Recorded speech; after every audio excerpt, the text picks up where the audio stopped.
Filipi pasal 1. Salam.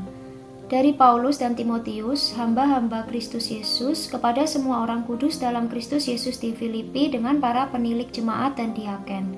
Kasih karunia dan damai sejahtera dari Allah, Bapa kita dan dari Tuhan Yesus Kristus menyertai kamu. Ucapan syukur dan doa. Aku mengucap syukur kepada Allahku setiap kali aku mengingat kamu, dan setiap kali aku berdoa untuk kamu semua, aku selalu berdoa dengan sukacita. Aku mengucap syukur kepada Allahku karena persekutuanmu dalam berita Injil mulai dari hari pertama sampai sekarang ini.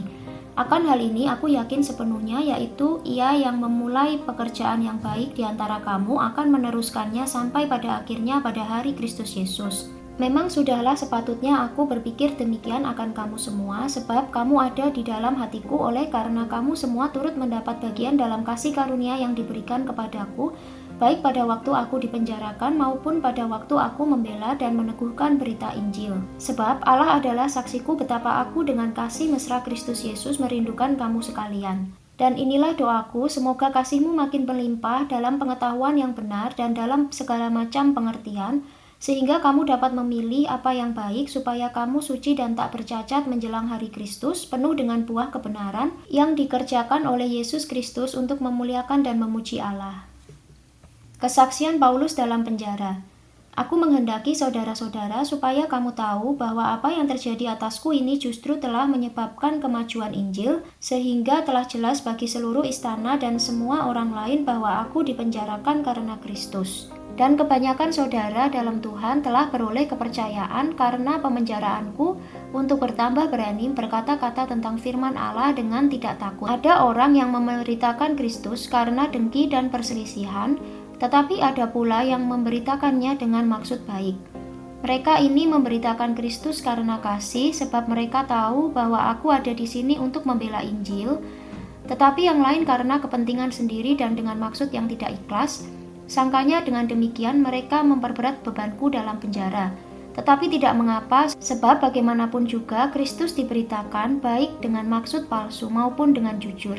Tentang hal itu aku bersuka cita, dan aku akan tetap bersuka cita karena aku tahu bahwa kesudahan semuanya ini ialah keselamatanku oleh doamu dan pertolongan Roh Yesus Kristus.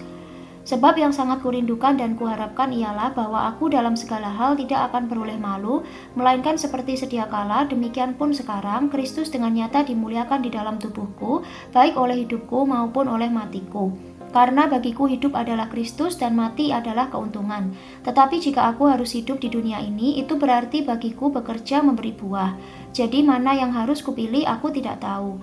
Aku didesak dari dua pihak. Aku ingin pergi dan diam bersama-sama dengan Kristus. Itu memang jauh lebih baik. Tetapi lebih perlu untuk tinggal di dunia ini karena kamu. Dan dalam keyakinan ini, taulah aku akan tinggal dan akan bersama-sama lagi dengan kamu sekalian, supaya kamu makin maju dan bersukacita dalam iman, sehingga kemegahanmu dalam Kristus Yesus makin bertambah karena aku, apabila aku kembali kepada kamu. Nasihat supaya tetap berjuang. Hanya hendaklah hidupmu berpadanan dengan Injil Kristus, supaya apabila aku datang, aku melihat, dan apabila aku tidak datang, aku mendengar bahwa kamu teguh berdiri dalam satu roh, dan sehati sejiwa berjuang untuk iman yang timbul dari berita Injil, dengan tiada digentarkan sedikit pun oleh lawanmu. Bagi mereka semuanya itu adalah tanda kebinasaan, tetapi bagi kamu tanda keselamatan, dan itu datangnya dari Allah. Sebab kepada kamu dikaruniakan bukan saja untuk percaya kepada Kristus, melainkan juga untuk menderita untuk Dia dalam pergumulan yang sama seperti yang dahulu kamu lihat padaku dan yang sekarang kamu dengar tentang aku.